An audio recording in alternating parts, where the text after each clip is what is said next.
एक गांव में एक बहुत ही लालची और मतलबी पत्नी रहती थी। उसका नाम था कमला। वह हमेशा सिर्फ और सिर्फ धन की पीछा करती थी।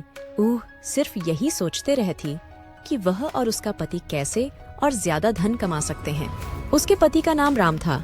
राम बहुत ही सरल और नेक आदमी था, जो खेती में लगा हुआ था और हमेशा अपने काम में लगा रहता था।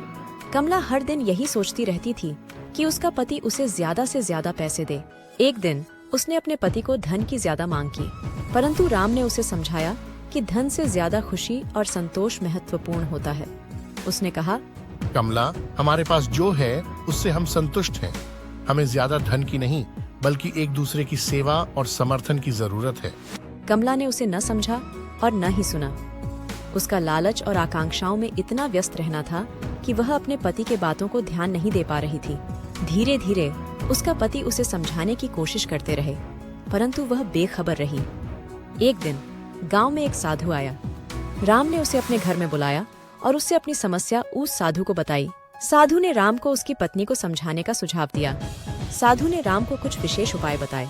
उसने कहा, राम, तुम्हारी पत्नी को धीरे धीरे समझाओ। उसे उसके लालच की गलती का एहसास होना चाहिए। उसे समझाओ कि जीवन में संतोष और समर्थन ही सच्ची धन्यता है। राम ने साधु की बात मानी और घर लौटकर अपनी पत्नी से प्यार से बात की। उसने उसे समझाने की कोशिश की कि धन से ज्यादा खुशी मिलती है संतोष से। कुछ समय बाद गांव में एक संगीन फसल का समय आया। उस साल बारिश कम होने की वजह से सभी किसानों को नुकसान हुआ, लेकिन राम ने अपनी मेहनत और उनके परिवार के साथ संयम बनाए रखने की वजह से उसकी फसल अच्छी रही। कमला ने अपनी गलती समझी और उसने संतोष का महत्व जान लिया। वह अपने पति के साथ मिलकर काम किया और उन्होंने मिलकर खेती की देखभाल की।